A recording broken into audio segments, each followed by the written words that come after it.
All right, now we can welcome everybody. Thanks for being here for the Thursday Bible study. Also those online, we want to, let's all wave and make them. You don't have to be quiet online. You can Jump in. just jump in at any time. That's right. So maybe a couple announcements before we get started. First, we had this Synod convention this week, and it wasn't hugely eventful. I mean, there weren't big issues, but there was a mission development that is now far enough along that they were received as a congregation. That's kind of how we do it. You go along until you can establish yourself formally. And that was at Babcock Ranch. So that is good news. We also have two new DMs. Hader, who we knew here really well because he was so friendly toward Emmanuel. He's now the head of global mission, basically, for the ELCA. So that's a big deal. That's like, there are two people with all the power under Bishop Eaton, and one of them's Hader, you know, with all the global and all our UN work and I think hunger work as well. So it's like it's huge work all day. And then the other person, so the new DM who took over is from Cuba, interestingly, Dr. Ham. And he was in charge of the theological school in Cuba. So he's Presbyterian. And we got to meet him. He came to one of our receptions. And you have to help me with the other guy's name, Howard. I just can't remember it. It was just, and I forget. I don't recall. that's not. I haven't had the pleasure of meeting him, nor seeing a picture. No, I always have to ask Beatrice because she remembers all these names.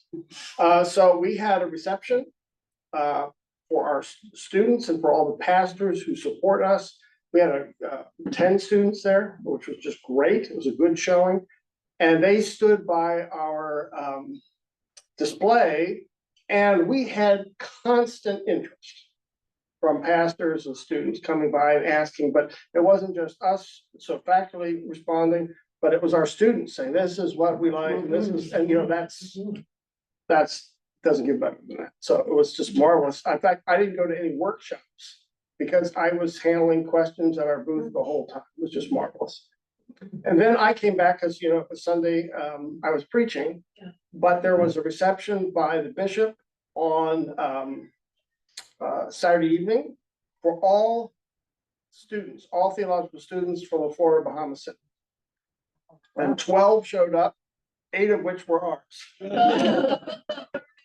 And 2 of ours didn't show up. I don't know why, they were in their rooms. I don't know what we got. So we could have had 10 of 14. But it was impressive. I mean, people can take a look, you know, and people noticed. Both Hader was interested in talking to me about Rwanda because we want them to come next January and show up with us, and they can take some credit. That would be wonderful. Just like the ELCA join in on that work.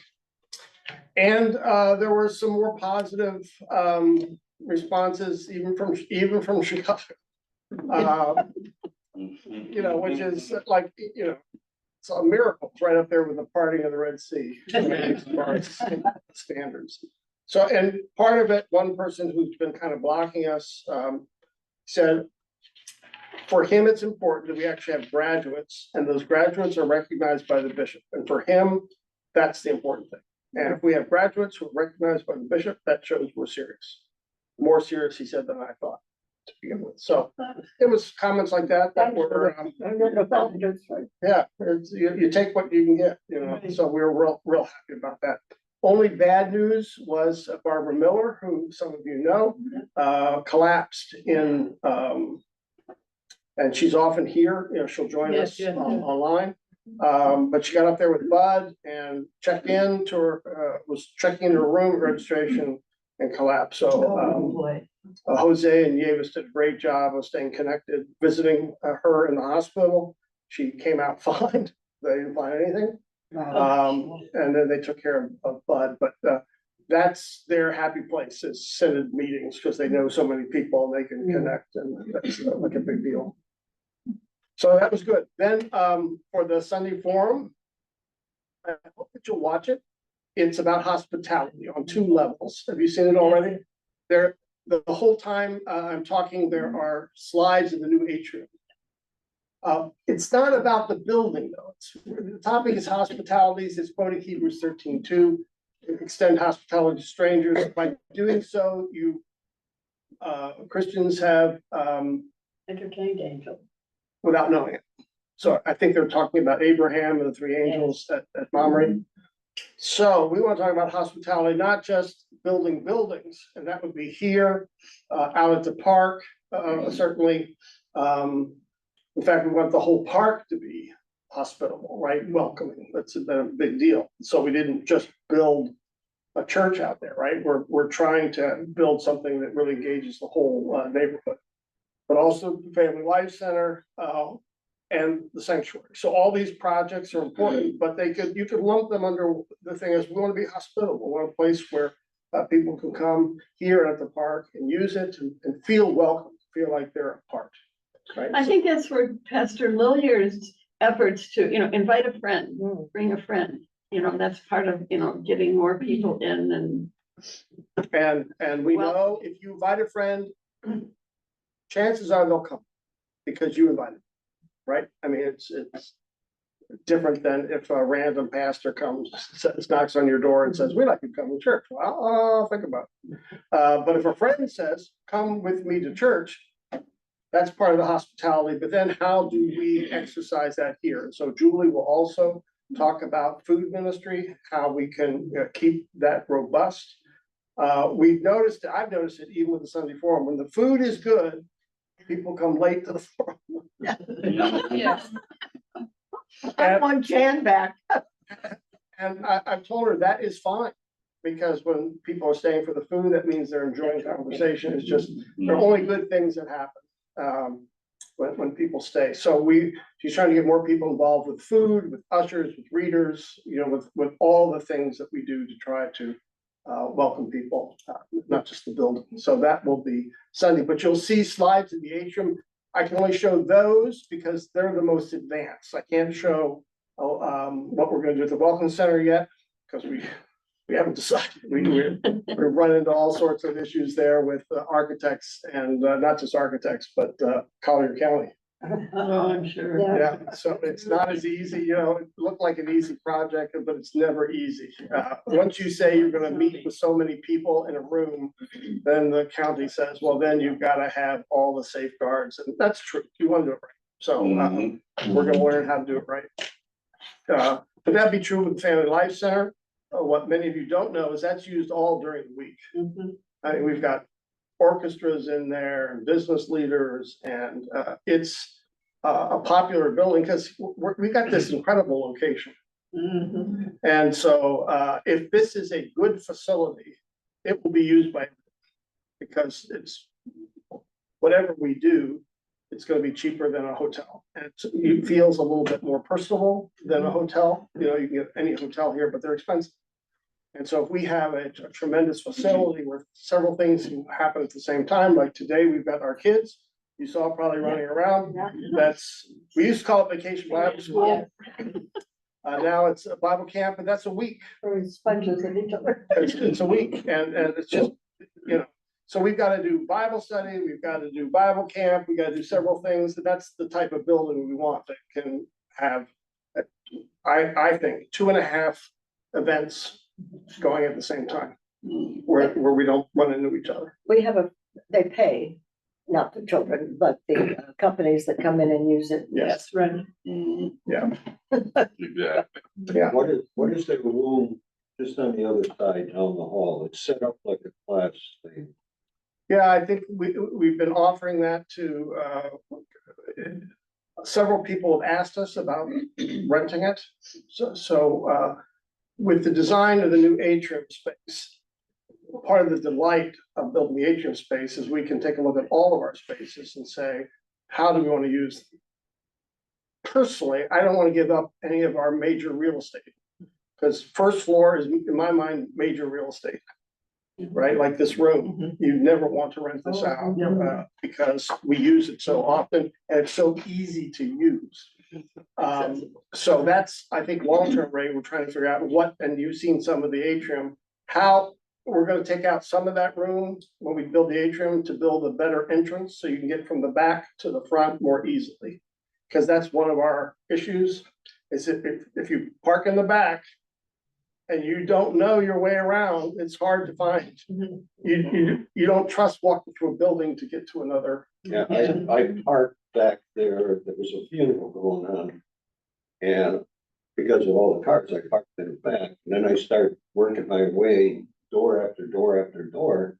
And in each of those rooms, there were people, classes going on. Mhm. Going all the way around the building. So people will come and rent them. They used to go upstairs, but now we're using that as a media center. So that's part of it. We want to make sure we can have multiple things happening at the same time. Saturday, we'll have a funeral, by the way, of Wayne Ramsey, longtime member here. His wife, Lucy, has been in the Quilters group for a long time. And so you have a funeral on a Saturday, but you also have AA. That's the largest meeting that they have. Well, sometimes be 40 or 50 people here for that. And then you'll have some other things.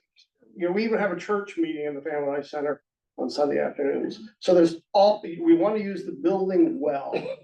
And it's not just to accommodate and be hospitable, it's also to help our budget. The building. So it's not sitting idle. That would be the worst. You have a building this large and it just sits idle during the week.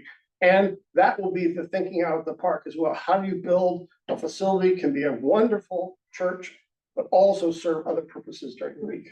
And so that will be it's already part of the plans, right? It is part of the plan. Right. So that's very exciting out there because as you know, how many churches are there between Immaculée and Ave Maria? There's Do you know? How many properties are designated for church use between Immaculée and Ave Maria? Howard, 0. we're it. We're it. So that is, puts us in a really strong position to do something really wonderful there. And not, you have schools, but even other public facilities, right? People will look for us to, let's say, build a firehouse or to build any of the nonprofit stuff there because we might be able to accommodate that with the acreage that we have. So it's you get one chance, I think, to design it, to build it in a way that really is hospitable to all the things that are going on in the neighborhood. That's very exciting. All right. Are you ready for Colossians? Let's start. We didn't have our reader here last week, so we didn't know what to do. Anybody read? Nobody wanted to read, Melissa, so it was a tragedy. With an empty room. This is, I love this book of Colossians. And I've been trying to think this week, why do I like, I think part of it is short. That you can read the whole book, right, at one sitting, and it covers a lot of ground. But we might lose the power of the letter if we don't frame it in our own context. So here's what I mean by that. Colossians, this is another prison letter, so Paul's in prison. So that reminds you of what other letters? Like Ephesians, right? And this is often, Colossians and Ephesians are always lumped together. They've got some similar themes. Epaphras plays a role in both of them. There's some interesting things going on and interesting arguments that correlate back and forth between Ephesians and Colossians. Also, Colossae is in Turkey. Now, remind me again how many have visited Ephesus? Okay, it's 100 miles east of Ephesus.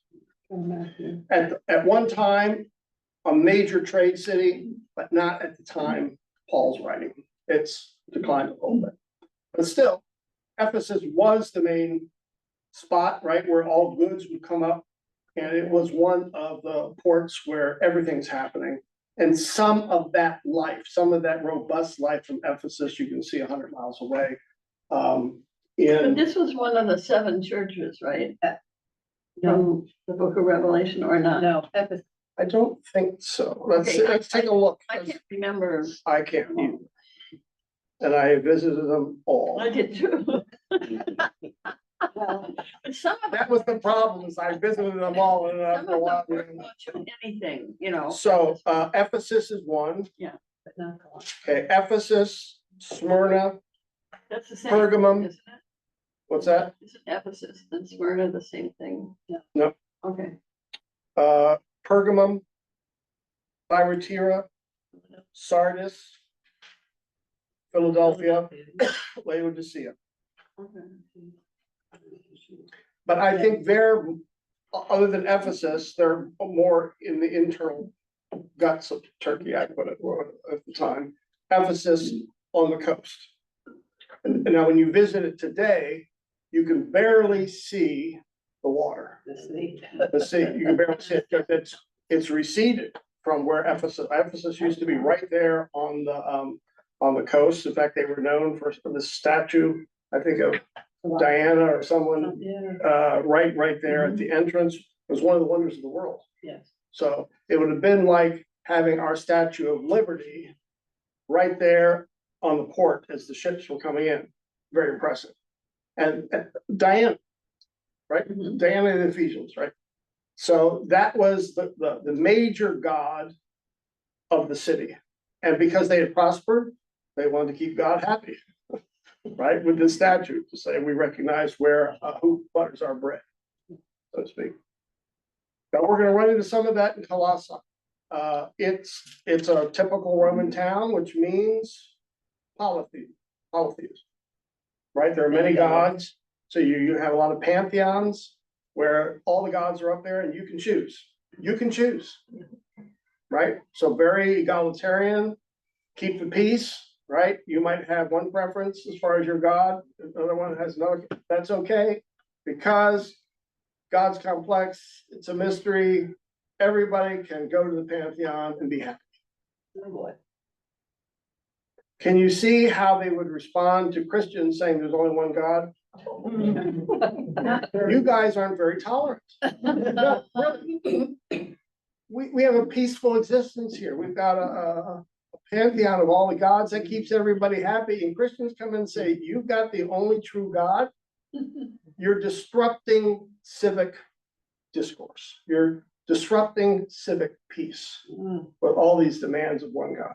But you can understand, I mean, it makes sense, right? Here we had the order, and now you guys think you know best. And who do you think you are? There was a great quote, I won't get it quite right, but it was a great quote at that time when Christianity about 200 starting to push out polytheism. And one philosopher said, how can such a great mystery be encapsulated by only one God? In other words, only polytheism could get at the complexity of God. Now, this is going to play a role here because that was a powerful argument in the day of Colossae as well. So there's people are saying, well, Jesus is just one, let's put him in the pantheon. So yes, you can worship him, but you're worshiping him within the larger framework of polytheism. Right? And Colossae, they'll call these the minor spirits. That's actually quite important. Paul's not saying here, oh, those gods don't exist. No, he's saying they're just minor powers in the universe. Now, we would recognize that today a little bit. So someone would come and teach you how to eat, right? Good food. And they'd say there's a certain philosophy of eating well so that you feel healthy. And if you had a god associated with eating well, that would be part of the power you're recognizing. That you are what you eat. But then there would be others, like fall in love with a woman, and then, notice the language we use, you fell in love. It's not like you even were in control. It just kind of, You know, it's like a disease that just takes you and sweeps you. And so there must be there's a power there that I'm recognizing, the power of love, and there's a God for that, like Diana or Aphrodite. And there are other powers, right? Like business success. And certain people just do really well with business. They seem to have a knack for it, right? And so we want to acknowledge that there's a power there behind that sort of organizational prowess. And so all these powers are just recognized through a God. And Paul's saying, yeah, that all exists, but they are minor gods. Jesus is going to be declared Lord of all the powers. Of all the powers. Because there's some that are positive, some of the gods in the pantheon, but there are some that are negative. Right. And if you've ever been dogged by a negative god, we call it the demonic, right? You don't worship it, we'd say you declare Jesus as Lord over it, right? But that's what's going on here. There's that vibrant, and what I call it syncretism, that's a negative word. There's a positive word that we use in enculturation, where you incorporate culture into religious practice. That's positive.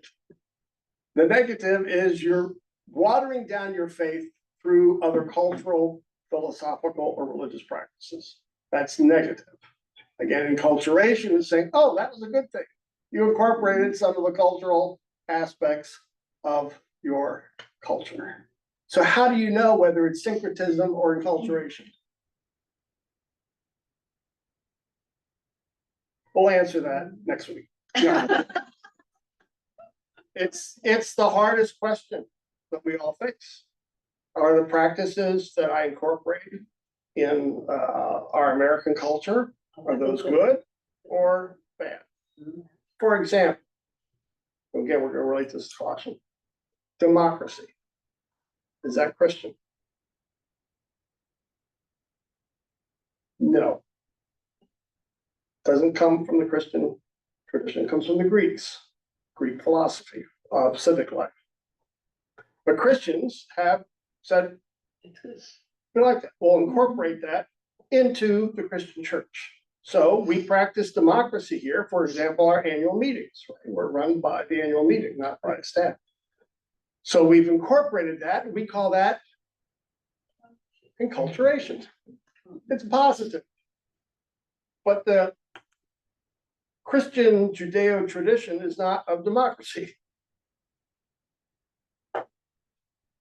We've just recognized that that's a good thing the Greeks came up with, and we can incorporate that on the church. Now, what are the bad things that might creep in? Oh, I've just been reading Red State Christians, and it's pretty scary. Were you here when she gave her lecture? I was, and I bought the book, and I was cleaning this week, and I found the book, and I started reading. I hadn't sat down and read. Did you finish your cleaning? No. But I was reading it, and I thought that says Christians are co-opting political and national things. But the politics co-ops the Christian, right? So that's what it. So that, the great example of that were Lutherans in World War II, that we got co-opted into the Nazi National Socialism, which is very similar to Christian nationalism, and we just got swept up. Now the churches were packed because people said, I want to live in a country where church and state are on the same page, where they're working together. It's a powerful thing.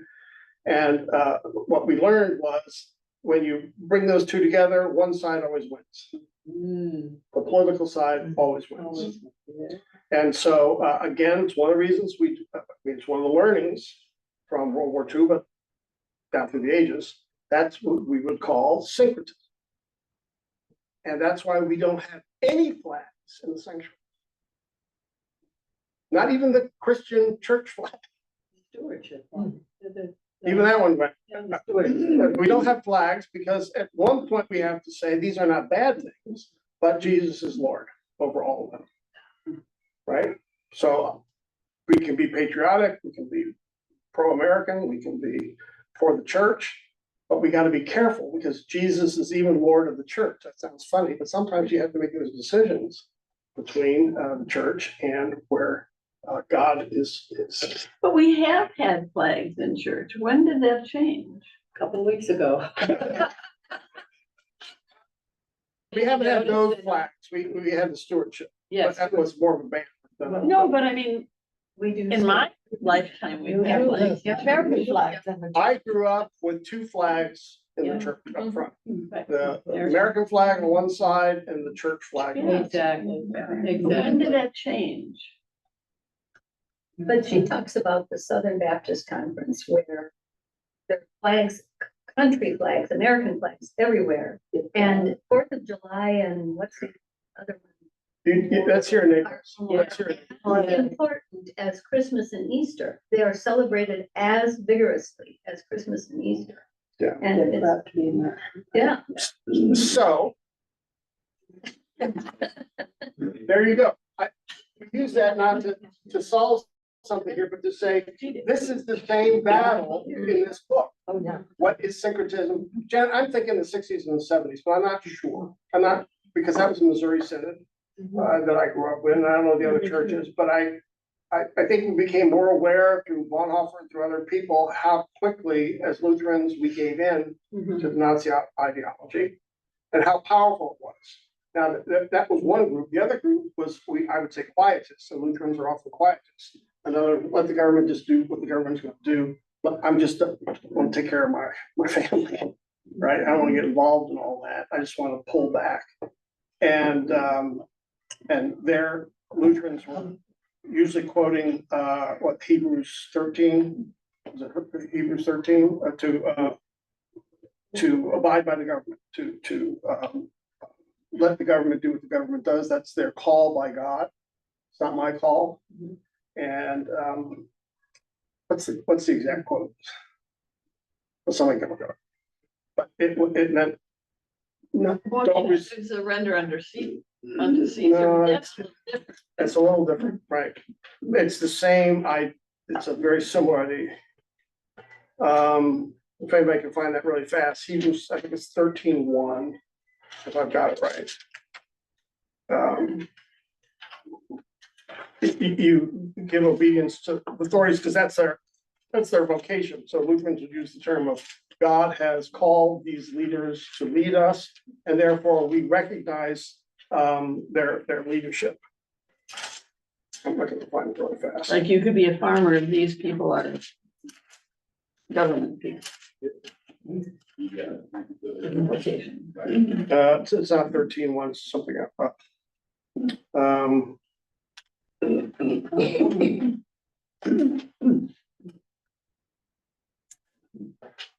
Oh, wait a minute. How about 17?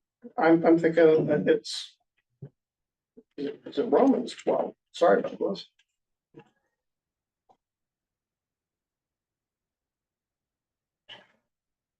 Well, that'll be my homework is to find where that's it. Well, there is Ha. one. Ha. Romans 13, not Hebrews 13. Romans 13. Everyone must submit himself to the governing authorities, for there is no authority except that which God has established. The authorities that exist have been established by God. Consequently, he who rebels against the authorities is rebelling against what God has instituted.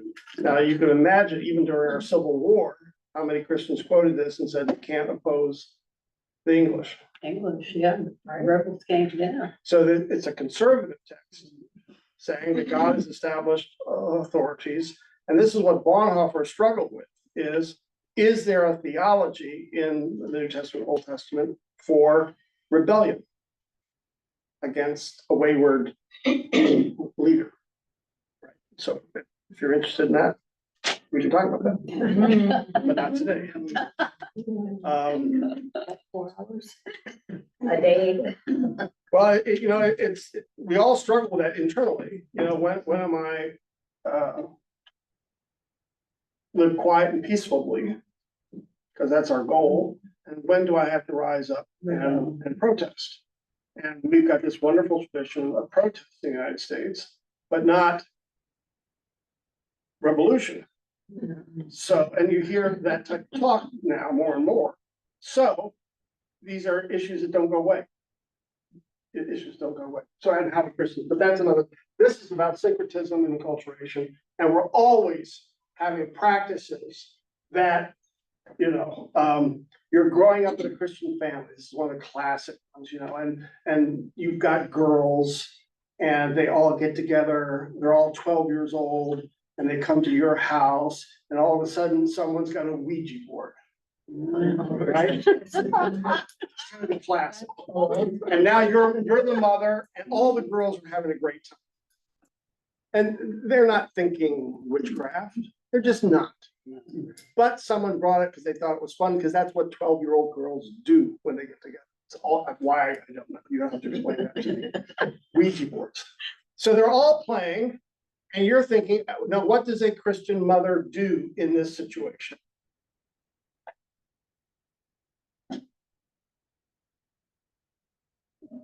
I don't know. So some would say leave them be because they're really not into. It's a game. It's a game. It's a game. Others would say, it's a slippery slope. I think that's what my mother was. I remember her being, you know, a little concerned about it, but not wanting to, you know, say, Yeah. no, you can't do it. Well, because then you do it. Yeah. Because that's not what happens, right? Mom comes in and steals it away. It's really an embarrassing moment, right? And And now, the one thing you want to play when you go to every other girlfriend's house is pull out the Ouija board, because there must be something powerful about this game, because mom said no. Again, this is syncretism. When is it syncretism? When is it? I mean, Halloween is another classic that we go through every year. Can Christians have a Halloween festival where they come dressed as evil forces, zombies and whatever it might be, right? And you have some that said it's a game. Just let them play the game. And others say, well, this is glorifying evil.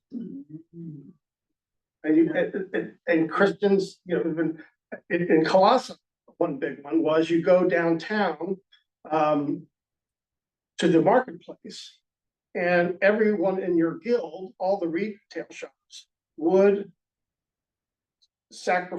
offer the meat at the market and other things to the god. They put a sacrifice. That's just what you did. Just what every business person would do. Today, maybe some business people would pray before they started their work, right? There, they would offer as part of the guild, just what you did. You know, you're at Rotary, and so what do you do at Rotary? Well, you might say a prayer at the beginning. You say the Pledge of Allegiance, whatever it is, right? And so could Christians then eat the meat at the marketplace, which had been sacrificed to gods, offered to God? And of course, some said, oh, I don't believe this anyway. Just come eat the meat, right? Because Jesus is Lord of my life. I don't recognize those gods anyways. And others are saying, oh, that's a slippery slope. It's the same stuff. So syncretism, when we read about that, religion, culture, philosophy, and some would say, yeah, worship Jesus, but add these other things so you have a higher spiritual life. Jesus is fine, but there are other things you can add to the faith, which is going to enhance your spiritual life. But it would, Worship Jesus, but put a crystal in your car. but it would water down the gospel, then, wouldn't it?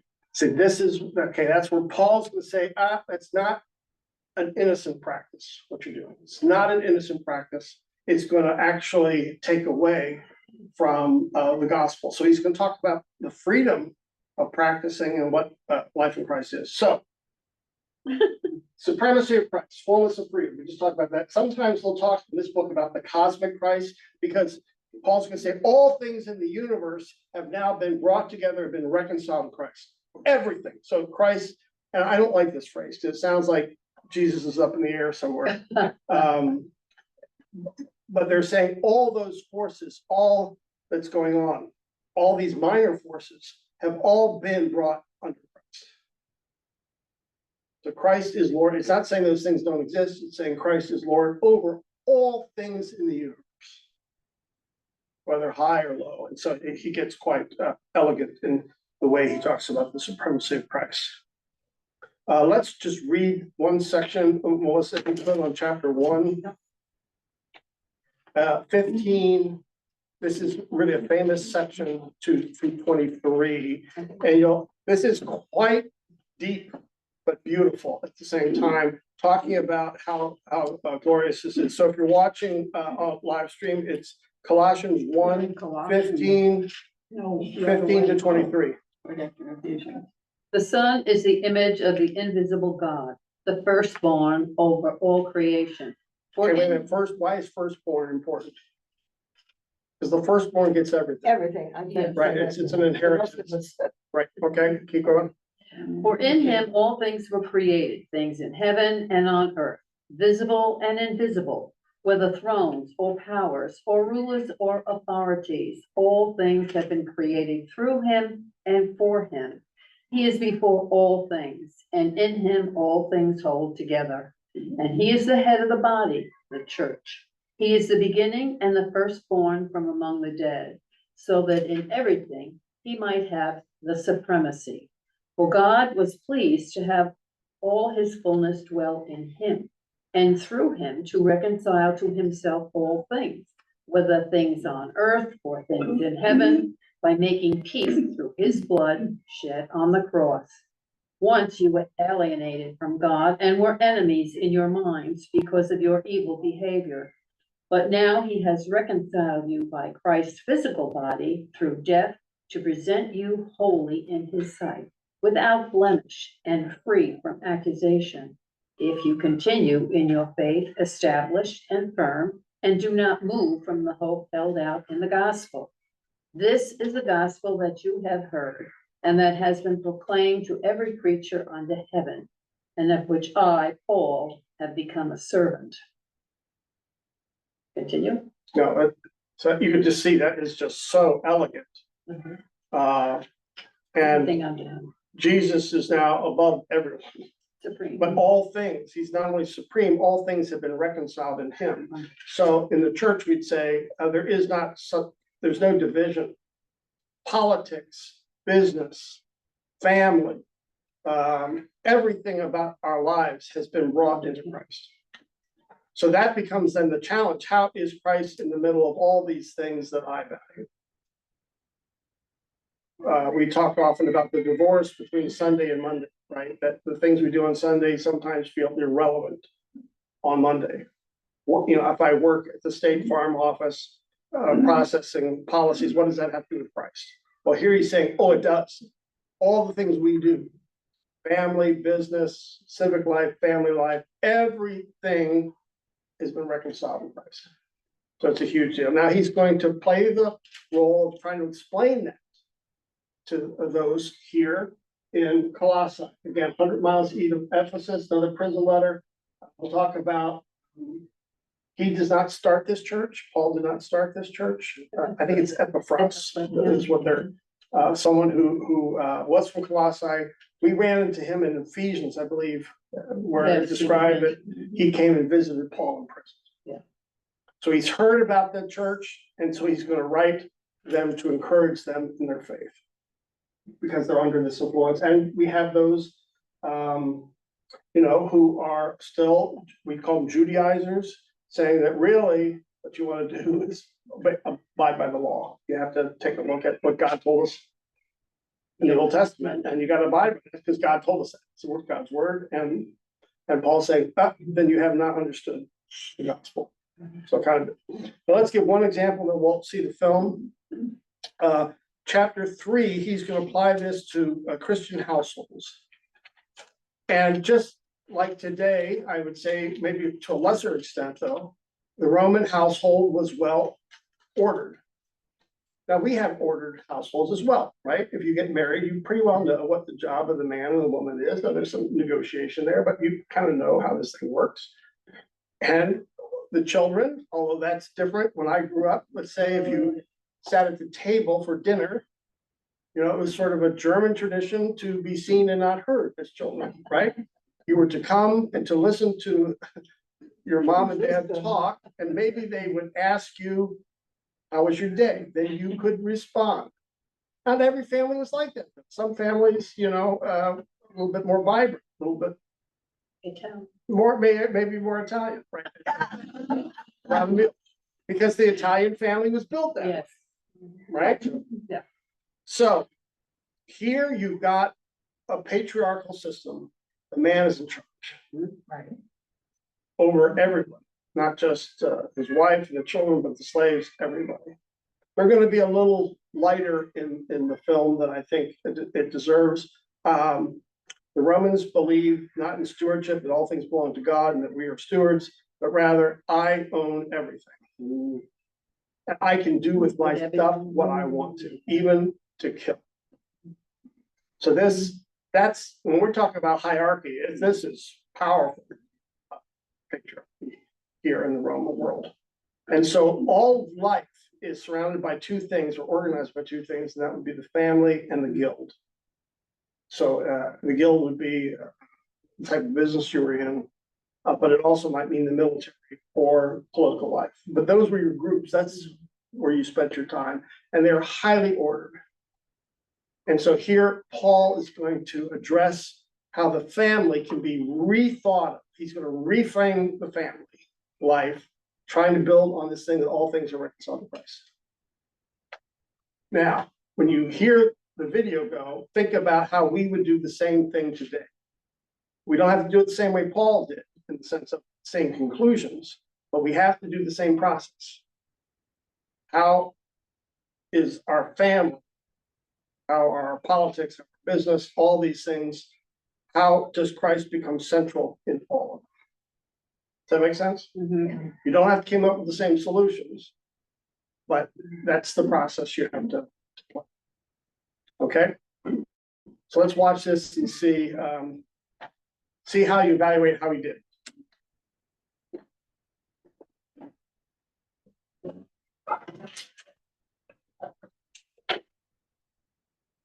Paul's letter to the Colossians.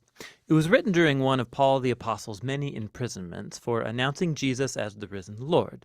And the letter is addressed to a group of people that Paul had never met, who made up a church community that he didn't start. This church in Colossae was started by a co-worker of Paul's named Epaphras, who was actually from that city. And Epaphras had recently visited Paul in prison, and he updated him on how well the Colossians were doing overall, but he also mentioned some of the cultural pressures tempting them to turn away from Jesus.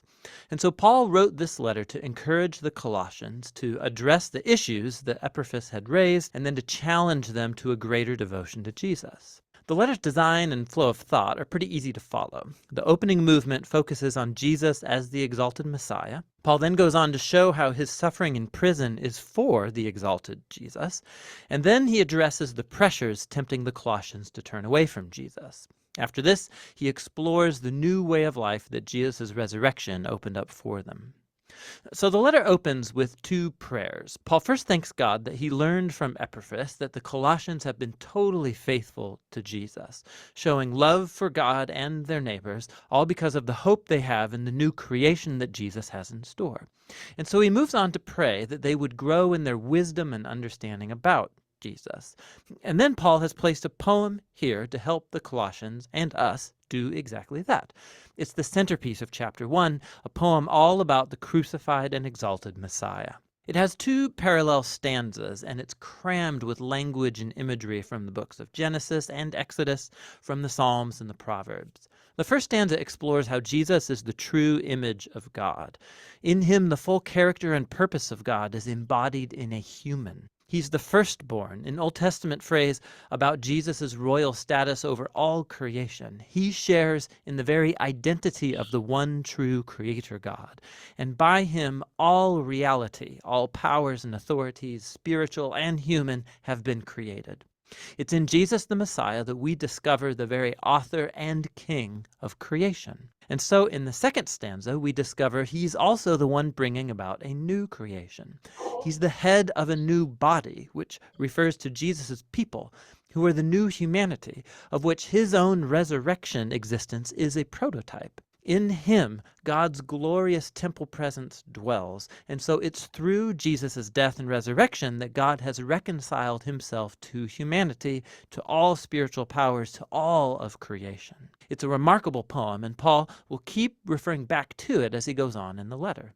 So he first shows how the truth of this poem transforms his own experience of suffering in prison. He's being punished for announcing to the Greek and the Roman world that Jesus is the resurrected Lord and King of all. And so his suffering, he thinks, is not a sign of defeat. It's actually his way of participating in Jesus' own suffering done as an act of love. And so his hardships are actually a cause for joy. He's imprisoned for the surprising news that Israel's resurrected Messiah is creating a new multi-ethnic family. And more, just as the divine glory dwelt in Jesus, so Jesus dwells in and among his international family. Or as Paul says, the Messiah is in you all, the hope of glory. Paul then addresses the cultural pressures that are tempting the Colossians to turn away from Jesus. They were confronted by a combination of mystical polytheism along with a pressure to observe the laws of the Torah. So all these new Christians, they had grown up worshiping the various Greek and Roman gods who governed different arenas of human life. And many simply included Jesus as one more deity that they could worship. There was also great pressure from the Jewish Christian community for these non-Jews to complete their commitment to the Messiah by following all of the laws found in the Torah.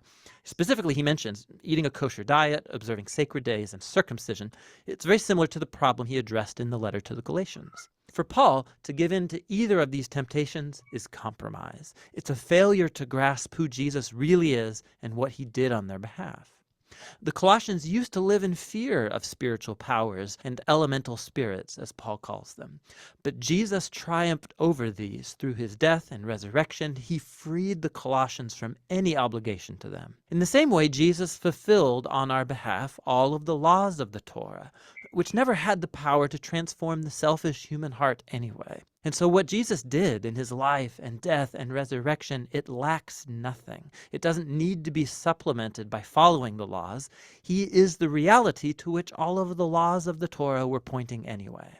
Instead of the laws, followers of Jesus have the power of his resurrection to change them, which is what he goes on to explore. Following Jesus means joining his new humanity because their lives have now been joined to the risen Jesus' life. And this is why Paul challenges the Colossians to set their minds on things above, where the Messiah is seated or rules at God's right hand. Now, Paul doesn't mean here, think about how you'll one day leave earth and go to heaven. Rather, the heavens are the transcendent place from which Jesus rules now over all of creation. And from there, he will one day return here to transform all things. Or, as Paul says, when the Messiah who is your life is revealed, you too will be revealed with him in glory. So Paul challenges them to live in the present as the kinds of new humans they will one day become. He uses the image of their old humanity, characterized by distorted sexuality and destructive speech.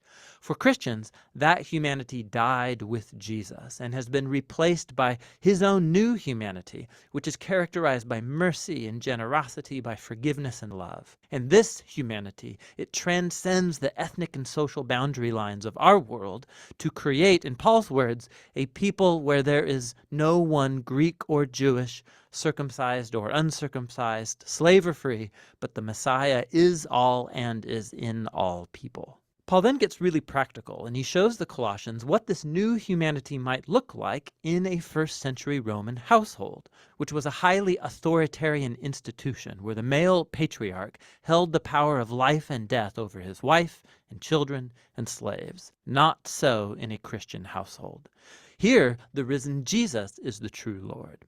And so, in the Lord, the wife allows her husband to become responsible for her, and the husband is subject to Jesus by loving his wife and placing her well-being above his own. In a home where Jesus is Lord, children are not objects, but are called to maturity and to respect, and parents are to raise their children with patience and understanding. Christians who are slaves are to honor their human masters precisely because they're not the real master. Jesus is. And Christians who have slaves are to understand that this slave is not their property, but rather a fellow member of Jesus's body to be honored and embraced in love. And Paul's walking a very fine line here. He is reshaping the most basic Roman institution around Jesus, who rules by his self-giving love. And so while he doesn't abolish the household structure outright, the exalted Messiah demands that it be transformed, almost beyond the point of recognition for any Roman living in Colossae. You can see this most clearly in the letter's conclusion. After a request for prayer, Paul applies these instructions about Christian slaves and masters.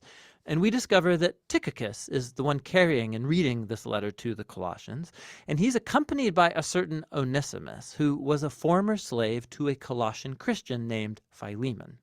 And we discover from another letter addressed to Philemon that Onesimus had escaped from his master. It was a crime worthy of imprisonment. But Paul asks the whole church to greet Onesimus as a faithful and beloved brother in the Lord. And then in the letter to Philemon, Paul says that he should receive Onesimus no longer as a slave, but as a brother. Talk about ending the letter with a punch. So in the letter to the Colossians, Paul is inviting us to see that no part of human existence remains untouched by the loving and liberating rule of the risen Jesus. Our suffering, our temptation to compromise, our moral character, the power dynamics in our homes, all of it must be re-examined and transformed. We are invited to live in the present as if the new creation really arrived when Jesus rose from the dead. And that's what the letter to the Colossians is all about. Okay, that was a lot. Yes, it was. I think we say that every week. Yes, we do. It's true. It's a small, short book, but boy, it's packed with really good theologians. Like what struck you as you watched the film? Anything in particular? But there were some nice little scribblings in this one. I almost wanted to show this one twice because like with the kids, there's this toy, a wooden hobby horse that there's just such nice little things in there that I thought were really Weirdos. yeah, weirdos. Yeah. I thought it was interesting. One of the images that I thought, when it showed the law, the two tablets were kind of like, and it formed kind of like a heart. Interesting. I'll I go back. don't think And it was. look. He was doing, no, but they're doing a lot of little stuff like that with the drawings. That when you're watching it, it just goes by too fast. And you can miss a lot of the little. We need to watch it twice. Yeah. Yeah, really. I guess I think about the slavery in our country way back when. And those being kind and considerate to the slaves. I don't think anybody was paying attention. Nobody was reading Colossians. No. But there were differences between some slave Oh, owners. absolutely. Yes, Slave absolutely. owners were nice. Yes. Right. But I think, But this Onesimus, by the way, is gonna play out later. We're gonna read Philemon and you can imagine the struggle Philemon goes through because he's been taught in culture what the role of a master and a slave is. And you're my property. And then Paul comes along and says, I want you to take him back as a brother. We're all the same in Jesus. So he'll work for you now, not because you own him, but out of obedience to Jesus. And you will treat him as a brother out of obedience to Jesus. And you can imagine What? fighting one. What?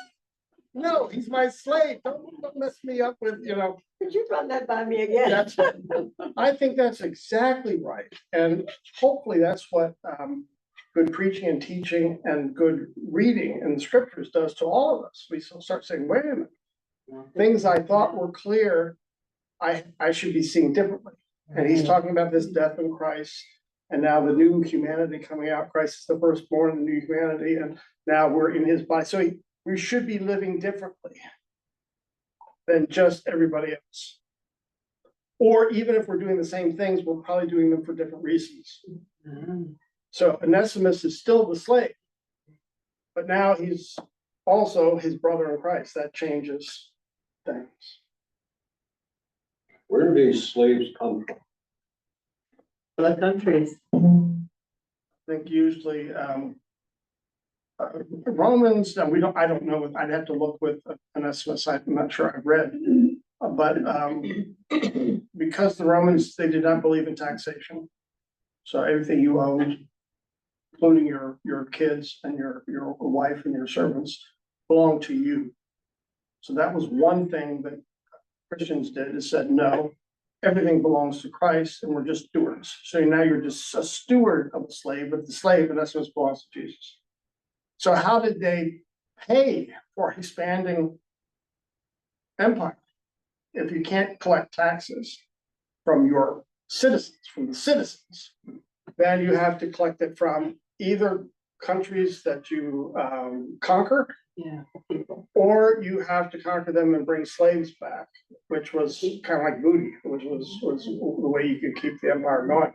So I can't remember the relationship between slaves and citizens in Rome, but slaves outnumbered citizens, you know, because every household had to have multiple servants to keep it going or keep the farm going. And so you just had to keep conquering lands and bringing back either slaves or booty or taxing. And that's, of course, what we read in the New Testament. Often with, in the Gospels, is they're upset because, let's say, Matthew's a tax collector. Yes. And so to keep the peace, they had to pay taxes because the Roman citizens didn't. So I assume because Paul is a Roman citizen, he did not pay taxes. Yeah. But the apostles had to pay taxes because they were not Roman citizens.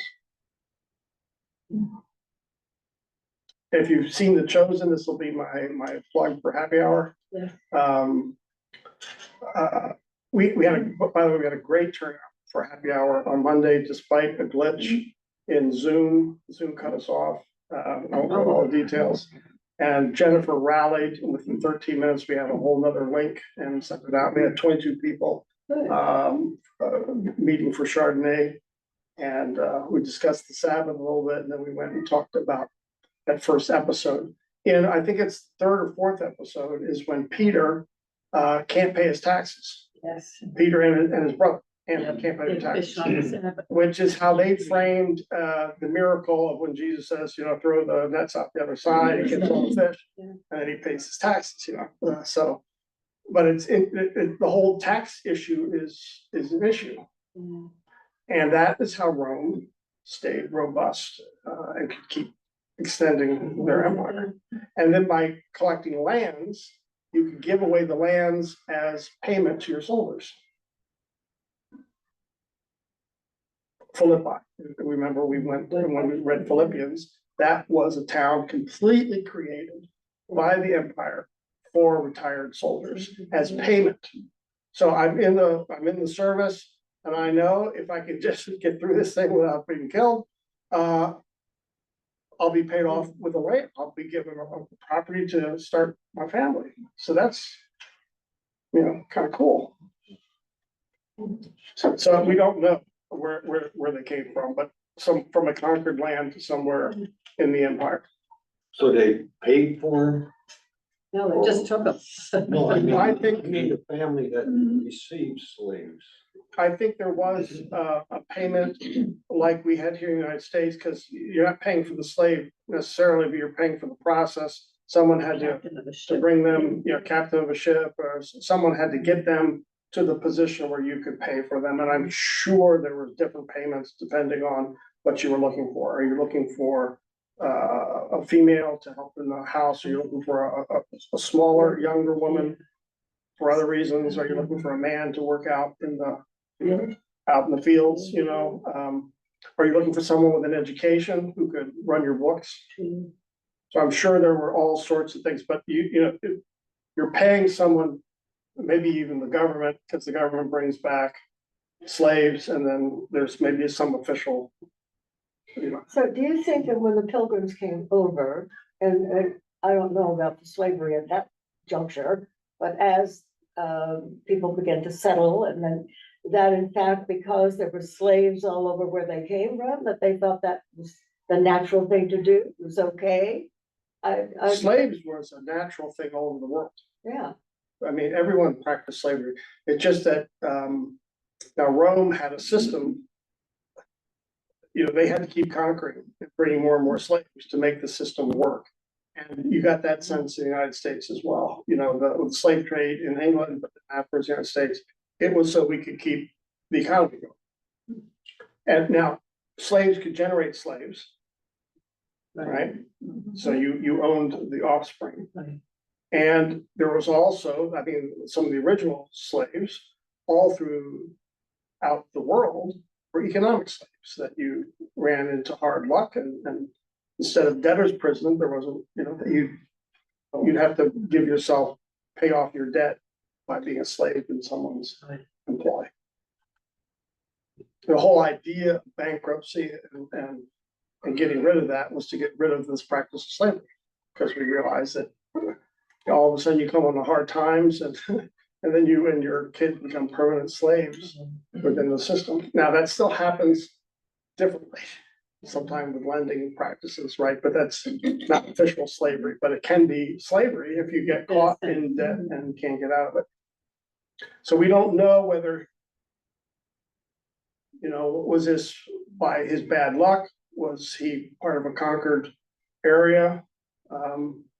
Was he born into it? I'd have to look at, because I don't know the answer. Probably all of you. What's that? Probably all of you. I would guess because of his, the way they talk about him, he must have been, better educated. It's kind of interesting. So if you had someone in the house, they're usually better educated, because they're interacting with the family.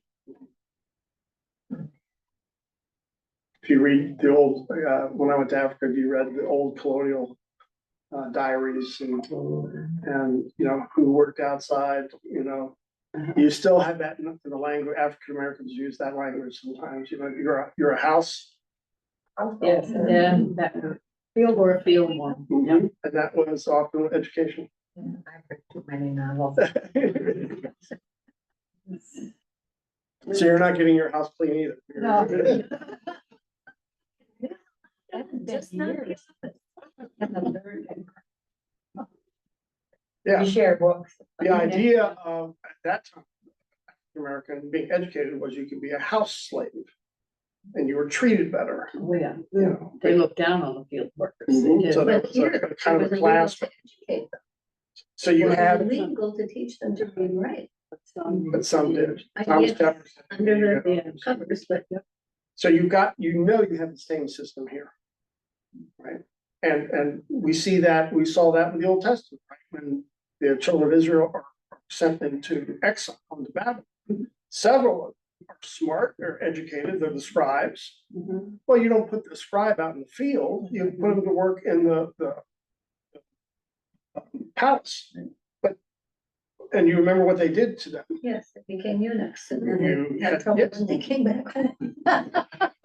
So they become eunuchs, which meant when they came back, that's a problem, because they were not allowed to be in the temple. You were a eunuch, and that was part of the struggle with Nehemiah. Remember we read that? Can you take back, this group who's been cut? It's not that tall. It's not, the Bible doesn't talk about that. The Bible just says, you're a eunuch, you can't go into the temple. And therefore, here you're most talented. Here's what some of the prophets are saying. You have some of the most talented administrators coming back from Babylon, and you're going to say they can't help rebuild Jerusalem? Yeah, that is. That's dumb. It is. But others are saying, but that's what the word of God says. So you get the same sort of battle. Is it syncretism, or do we adopt? Now, Isaiah is very clear that God's going to create a new road back, and the lame and the lepers and the eunuchs, all the outcasts are going to be welcomed into the New Jerusalem. So here Isaiah, the second Isaiah, is very clear in his vision that the New Jerusalem is going to define humanity differently, and the old rules about like being disabled are no longer going to apply. So it's a huge vision, but you can imagine people's minds just going, Kidding? okay, yeah, are you kidding? Okay, let's meet in our groups. Try to pick out something that you saw but it's the process. Remember, here Paul's gonna say, don't give in to syncretism. Christ is Lord of all. And now he gives examples of how you work that through in the family in particular, but in other areas of society. How is Christ central to all aspects of your life? So, take a few minutes.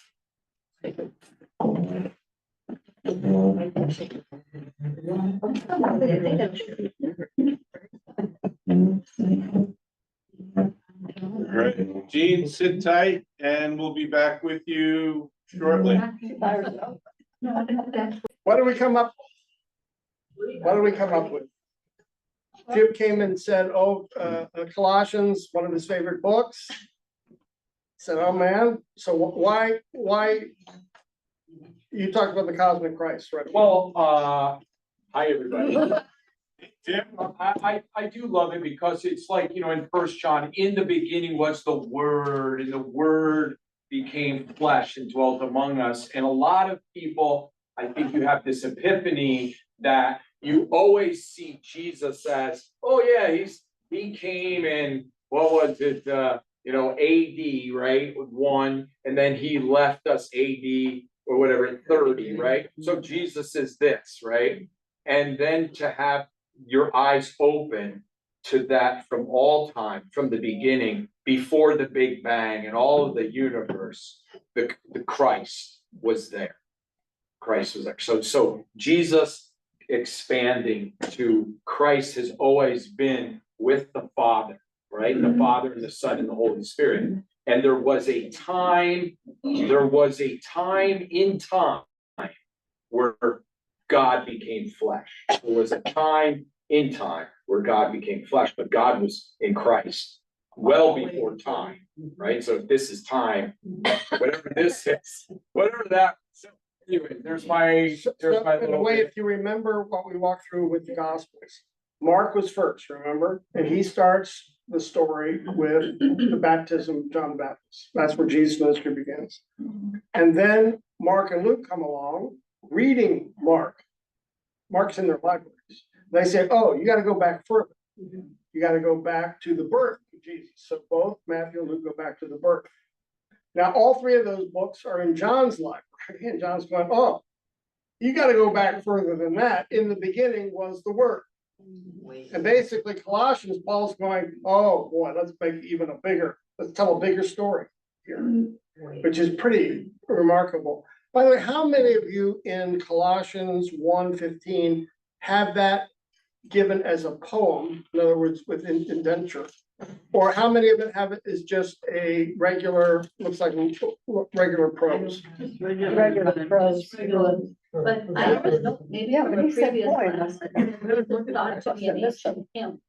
Yes, and that confuses me because it is an ancient hymn, and you saw it indented on the video, and it's not indented in my Bible either. And it bothered me a little bit because usually we know that's one of the ways you see a hymn or a poem is it's indented, right? And we had that in Philippians, and it was indented, remember, the hymn that Paul inserts. So that's another homework. I have to go back and find out why that's the case, because I have no idea why that's not presented to us in that form. Is there any evidence that this was written by someone other than Paul? I also had a note here that. I assume it was. If it's a hymn, they're singing this probably in church, and he loves it. And so he inserts that into, and that's, by the way, it's called, part of the historical critical method was to say, okay, if that's a hymn, where did the hymn come from? And so then, maybe there's other hymn books of that era that you could find all the hymns, and how did one write hymns? like for most of us, we don't see it as poetry, we actually see it with the notes, right, like in a hymn book. It's what the music's for. So, how did he? And in scripture, we often can go back to, oh, that was in Isaiah, or that was in the Psalms, or that was, Right. but this doesn't seem to. It's it's not a biblical reference, but it probably was a hymn, in the early church somewhere, like a mighty fortress. And people liked it, and Paul likes it obviously so much that he's gonna use that. And you know how many of us do our theology through hymns?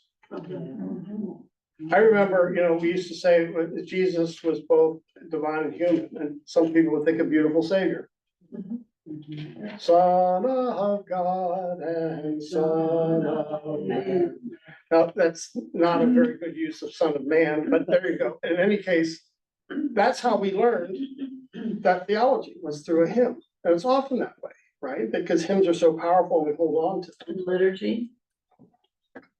Well, Now, the especially, liturgy, we're really almost always singing scripture. So that's one thing about our worship that differentiates.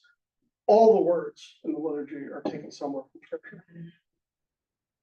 Which is kind of powerful when you know that. Anything else?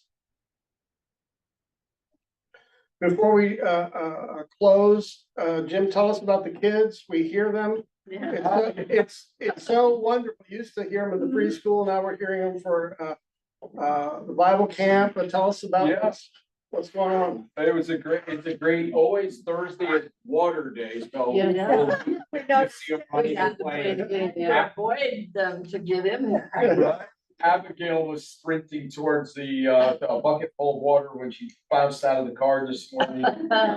And so, we contracted for 24 kids. We had 20 all week long.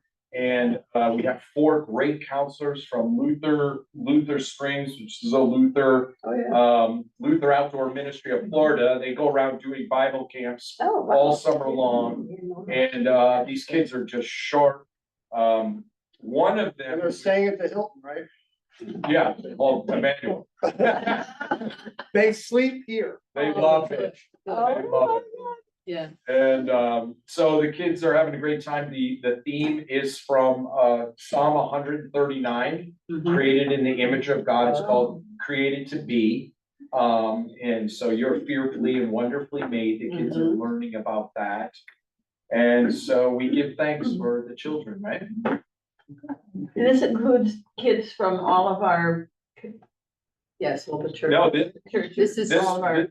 You mean the staffers? No. The kids are this is a mooring line one, Oh, this and then is we're it. gonna do one at the park. Okay, so it's not combined. Not this time. So we tried that one year and we were like busing people all over the place. And now what Dee reported yesterday is she's handing out flyers on the food pump. Number of you are there. She's handing out flyers on the food line, inviting people to come to Bible camp. And she did it, I think, one time and she already got 10 people. So that's coming up in July. Okay. And I think there's some real opportunity there to expand that, as we get bigger facility, we could probably have a Bible camp of 100 kids out there. Wow. Lots of fans. A lot of water we do too. Water. One of the reasons I mentioned that is, often if you go to 9 o'clock, you don't see kids. And last Friday, how many kids do we have here at the family night? Oh, yeah, we had about 100 people for our end of the year celebration, and then you all got to see our youth scholars. Yes. But about 50 kids at I would say, at least, and then the older kids Sunday. So you want to raise them up because we don't always see them in some of the activities we have, but it's, and the choir, Voices of Grace, we got to see a tape of them in any case, singing for Mother's Day. Okay, that was great. Father's Day is coming up. Okay, so remember happy hour, again, Monday, it's the first season, episode 2 on the Sabbath. We watched episode 1 and 2. Yeah. On Shabbat Shalom. I think that's where you started at the first couple of years. So Matt, I always say shalom, but he said. But shalom. Did he really? That did, and I heard from him, all is well, they're well, and Julie likes her school, she really likes that. He had quite a. Oh, he had a episode. horrible time going home, the truck is still not at home, he's gonna. We used with Matt, he went through about a 3-month class, a discipleship class when he first came to prepare for the baptism. And part of it, he just read everything, but part of the class was watching the 2 seasons of the church. So He that's. does where like it, yeah, he does like it, yeah. So Jean's on, I saw that she just came off of mute. She may have something to say. No, I just wanted to say how much I enjoyed being here. I'm really grateful that I'm able to attend, and that's all I have to say. Thank you. You're welcome. Great. We're thrilled to have you. It was good having you on Monday as well. Yes, I enjoyed that too. I binge watched The Chosen after that. That's the problem, because you want to binge, Exactly. but I feel the same way. You want to binge watch, but then you can't, what was the episode we're discussing, Sauvignon Blanc is the wine also. I like it. So let's close with a word of prayer. Good and gracious God, we thank you that you indeed are the cosmic Christ, that before all things you were, and you tie all things together in your Son. We pray that, Lord, you would help us as we learn to live as your new creation in this world. Bless our kids on our campus, that they might be fulfilled. Bless all our ministries this week. We pray this in Jesus' name. Amen. Amen. Amen. Thank you. Thank you. Thank you, Jean. Thank you.